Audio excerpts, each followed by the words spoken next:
أعوذ بالله من الشيطان الرجيم بسم الله الرحمن الرحيم الحمد لله رب العالمين وصلى الله على محمد وآله الطاهرين. Respected brothers and sisters, Assalamu alaikum and welcome to Imam HUSAIN online seminary. In this Islamic discussion, we're going to have a very important discussion regarding prophethood or Nebula in Islamic principles. So I'm really glad to inform you that we have Hujjatul Islam wal Muslimin, Dr. Rouhani with us in this episode. Welcome, respected Dr. Rouhani. Assalamu alaikum wa rahmatullahi wa barakatuh. Alaikum salam. I'm also very much thankful and grateful to you and also to the brothers and sisters.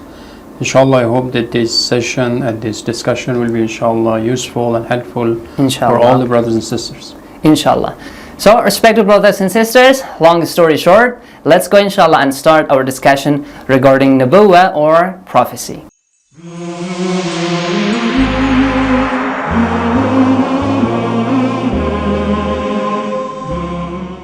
Dr. Rouhani, as you know and all our viewers know, that prophecy or Nebula is one of the principles of Islam or the roots of Islam, Usool deen. But there is a very important question regarding this important root of Islam, and that is the exact meaning of prophecy or Nebula. And also there are many other questions that inshallah step by step we are going to cover them all. So the first important question is the meaning or the exact term prophecy or Nebula. Bismillah ar-Rahman ar-Rahim. Of course, it is a very significant question regarding the Islamic principles. One of the really important principles of Islam is Nebula and prophethood. Yeah. But of course, the question is that what is meant exactly by the prophethood or by Nebula? Yeah. To answer this question, we should mention that this principle is a kind of belief, it's a kind of idea, which means Muslims believe in this principle. But the meaning of this principle is that prophecy or prophethood is a kind of divine position or status that is bestowed upon the specific or certain group of people in the history who are called prophets. Yeah. So this position is a divine, a heavenly position that is given to them by Allah subhanahu wa ta'ala. Yeah. So they have certain responsibilities regarding the people, regarding the Islamic society, regarding their followers. And so based on these responsibilities that they have to live in this world in a way to meet and to fulfill those responsibilities. Great. So of course it's a kind of a specific sort of position, divine status that is bestowed upon them by Allah subhanahu wa ta'ala. So of course there has to be someone having special attributes or characteristics to be appointed as a prophet, right? Of course, yeah. But the important point here is that do we know those characteristics? Do we know those specific and certain kind of qualities or attributes in the prophets or not? To be honest, the answer is not. That we are not able to understand those kind of things, those kind of characteristics, because Allah subhanahu wa ta'ala knows best that who should be chosen or elected as prophet, as a prophet, because it is a kind of divine guidance based on a kind of divine mercy, because we know that Allah subhanahu wa ta'ala is merciful, is kind to the human being. So that's why Allah subhanahu wa ta'ala, we can say, tries his best to guide us into the right path. But of course this guidance should come to us via prophets or by the prophets. And of course it seems that those characteristics are like kind of secret kind of qualities and attributes that only Allah subhanahu wa ta'ala knows best. But generally we know that, for example, a prophet must be in terms of morality, in terms of ethical kind of let's say attributes or qualities, he must be very much perfect in terms of manner, in terms of... So these are the attributes of the prophet? Yeah. Okay. For example, like the prophet must be honest, must be trustable, Righteousness is one of the qualities that should be found in the prophets. And of course, prophets must be infallible. They should not make mistakes. They should not commit sins. These are the things that we know, but there are other characteristics that only Allah subhanahu wa ta'ala knows that. They are something like hidden and we do not know. That's great, but the very, very important question beside the other questions is that actually if Allah Almighty is the only one who knows whom to choose, okay, as a prophet or appoint as a prophet, but what is the need to prophethood? So like people live their normal life, so they are having their usual and daily lives, but what is the need to prophethood? We know things a lot, okay, in our life, and we can go right, we can go left, so whatever we want we can choose. So what is the need to prophethood here? Of course, we might mistakenly assume that we are able to understand good and evil, good or bad, whatever is good we know, whatever is bad we know. We might sometimes mistakenly think that, but it is completely wrong. You know why? Because when it comes to this important question, that why do we need to the prophets, the answer is that who am I, or who are we? I mean, who is or what is human being? If human being is only a kind of bodily and physical kind of entity or creature, so of course in that case, by these sensory knowledges, by the knowledge that we acquire via, for example, sensations, or by the sensory knowledge, of course we can solve all the problems that is related to this sensory or to this physical aspect of our existence. But since human being is not only this physical and bodily existence, it has many other dimensions and aspects that should be also considered when we talk about the guidance, when we talk about the happiness and prosperity of human being. So since we are in need of prosperity, we are in need of happiness, so that's why we have to follow a way or a man or a person who can provide us with the better prosperity. Not better prosperity, sorry, with the eternal prosperity, with the eternal happiness. So we are trying to acquire that eternal happiness. So that eternal happiness cannot happen without considering that eternal aspect of our existence, eternal aspect of our life. So that that is the thing that we do not know about that, about the hereafter life. It has to be the spiritual one, I think. Exactly, the immaterial aspect of our lives. That's great. Like many of our youth, okay, have this question in their minds. So it means that like prophets lived like centuries ago. So is it really rational? Is it something logical to follow people who lived like centuries ago? So now we have like scholars. We have like we live in a world with technology. We live in a world full of knowledge. So everyone is knowledgeable nowadays. So as you mentioned, like our knowledge is like kind of limited, and we do not have the knowledge of the eternal life or the eternal happiness or the other aspect of life. Yeah, of course, that is correct. But would you please explain more about what is the exact need of prophethood? Why Allah Almighty sends us prophets? One of the very important points that we should consider while talking about the past or the future is that there are certain principles that they are always the same as they had been in the past or they would be in the future. For example, 2 plus 2 equals 4. Yeah. Always it's like that. Yeah. That's right. Yeah. Even at the time of Adam alayhi salam, or maybe 1,000 years later, for example, it would be the same. Yeah. Same is the case with good and bad. With, for example, oppression is bad. Yeah. It's always bad. Makes no difference whether you live at the time of Prophet Muhammad sallallahu alaihi wasallam or millennia later. Yeah. Makes no difference. So there are certain principles that are the same. The nature of human being or the existence of human being or different dimensions of our existence is also the same. Great. It makes no difference that whether we live 1,000 years back or 1,000 years later, because we have the same natural kind of characteristics or qualities. We have the same nature, we have the same essence, which is termed in Islamic logic and philosophy is called that. By that we mean essence. The essence of human being is the same as it had been many years back or many years later. So that's why these two aspects, two main dimensions of our existence, I mean the spiritual and immaterial aspect and material and physical aspect, are always with us. So that's why we are in need of a kind of divine guidance to guide us into the right path, so that we could achieve that hereafter happiness, we can say, or eternal kind of prosperous life in the hereafter life.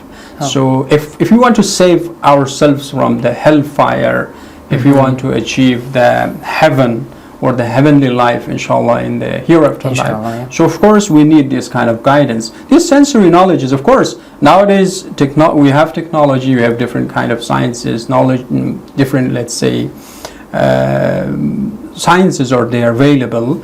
But the problem is that this kind of sensory knowledge or this kind of sciences that nowadays we have, they cannot help us to better our life in that phase of life, which is the immaterial phase of life. So it means that the main objective of the prophecy or Nebula is to provide us with that eternal happiness. Exactly. Or to lead us towards that. Exactly. Oh, not only great. that happiness, both in this world's happiness and the hereafter world's happiness, both are important. Great. So the discussion is getting more amazing, and I just want to ask one more question, and that is, what is this exact happiness or eternal happiness that Allah Almighty wants to send His prophets to help us and provide us with that happiness? You know, happiness has a very close kind of relationship with pleasure.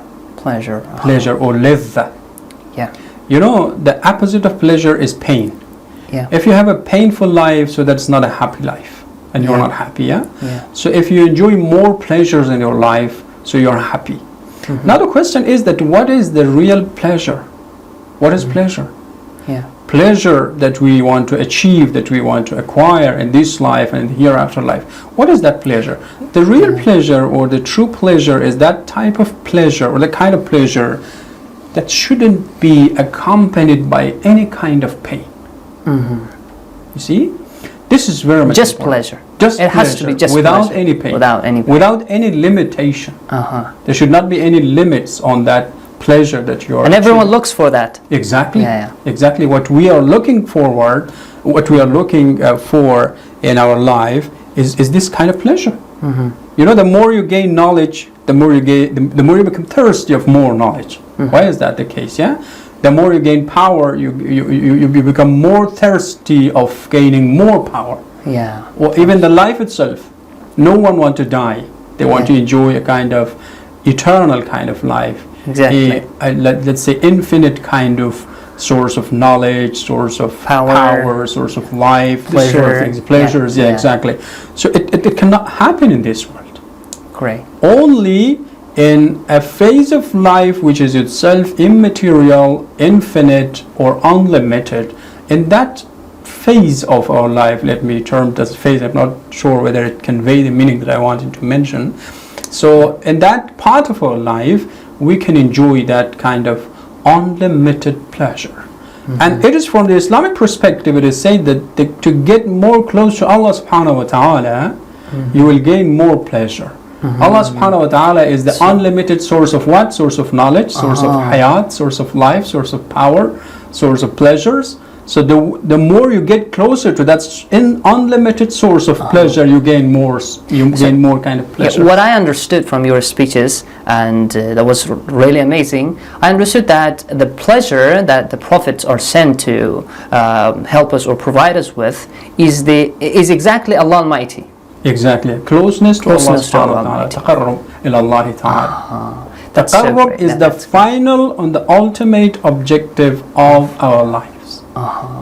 Why? Because that is the unlimited source of pleasures, power, hayat, life, knowledge, whatever we are pursuing of them in our lives. Allah subhanahu wa ta'ala is the source of unlimited pleasure with perfection.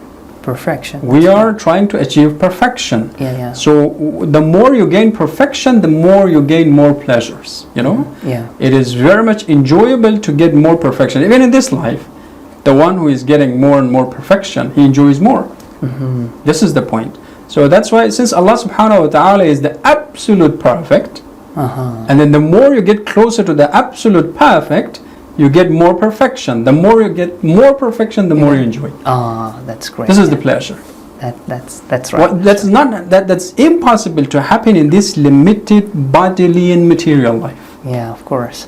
This is the point that the prophets warn us that, oh people, oh human beings, try not to limit yourself in this bodily life. Your existence, your reality, your truthfulness is beyond this material life. You must be aware of that. That you can gain unlimited kind of pleasures, unlimited kind of perfection. Then why do you limit yourself in this limited life?